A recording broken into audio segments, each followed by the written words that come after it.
It's your boy Perplex84 back at it again, representing Cerebral Cortec Reviews. Listen, this is crazy.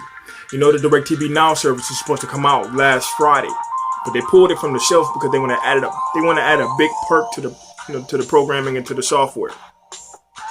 They're adding a huge perk to it. Not only are they going to give it to us, but they're going to give it to us in stratospheric fashion. Big word, stratospheric fashion. Put that together. Listen. Now they're gonna give it to us, and they're saying we're gonna be getting an Apple TV or Amazon Fire TV to go with it. That is crazy. The Amazon Fire TV. Well, let's say the stick, and I think they're talking about the stick. The stick is $50, and the Apple TV is double or triple that, $150. You know, so to give us awesome software, awesome hardware devices, streaming devices to go with the product, that's going to be a beautiful thing. I'm on board with that. I guess they're going to be using that as a ploy, as a signing ploy, to get us to sign up to the service. Also, they're going to give us a 7-day trial to play around with it. 100+ channels, HD. They just confirmed today they got DVR built into it, so you don't have to worry about missing your shows. You save it right into the software itself, just like the PlayStation View service, and you're in the pocket. You know what I mean? And they're gonna give you an Apple TV and a Fire TV, or either or. I mean, depends on. I guess the choice is gonna be up to us. But tell me what you guys think about that. Also, Hulu is around the corner as well. They're talking about they have a $40 service. They already have contracts with Disney and CBS and Fox and everything. They already ready to get the ball rolling. They're just putting the finishing touches on their product as well. So streaming is where everything is going right now.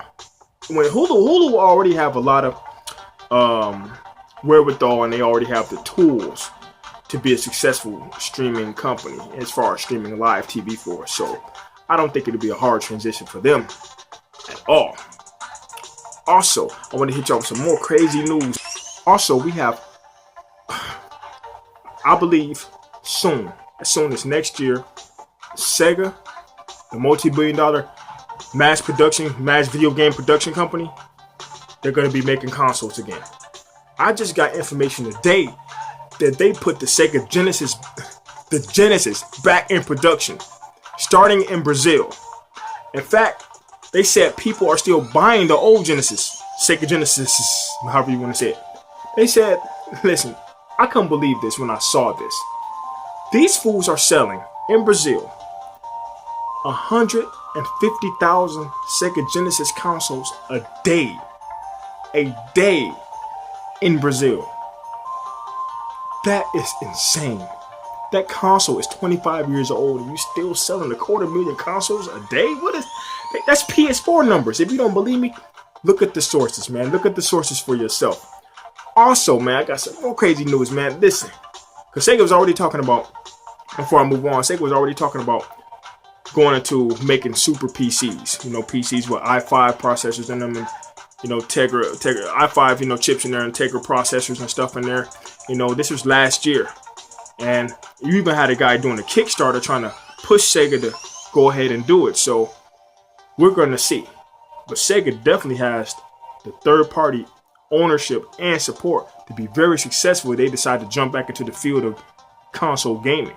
In fact, I think they would dominate because the fan base is still extremely high, and they still have, like I said, the wherewithal to be quite successful.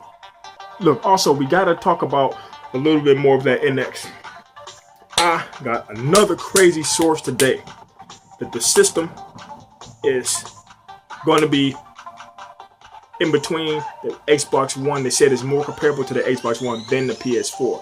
So much so, they show proof, and this is what they said in the source. They show proof with games like, what is that, Skyrim they had? Oh, man.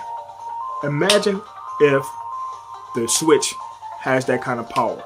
Now, this is just a source speculation I'm hearing, but if that so much is remotely true, because the Xbox One is a super powerful console. The PS4 is a super powerful console. So if it's on par with those graphics right there, imagine how insane the possibilities will be. Capcom is giving Nintendo massive hell right now. I don't know what their problem is. They're saying, you know, they want Nintendo, essentially in the sources, they're saying that they want Nintendo to essentially prove themselves. Capcom, honestly, you need to prove your damn self. What have you pushed out? The Street Fighter series is failing. You make a mockery out of the Mega Man series. The Devil May Cry series, I mean, that's the only thing pretty much keeping you alive.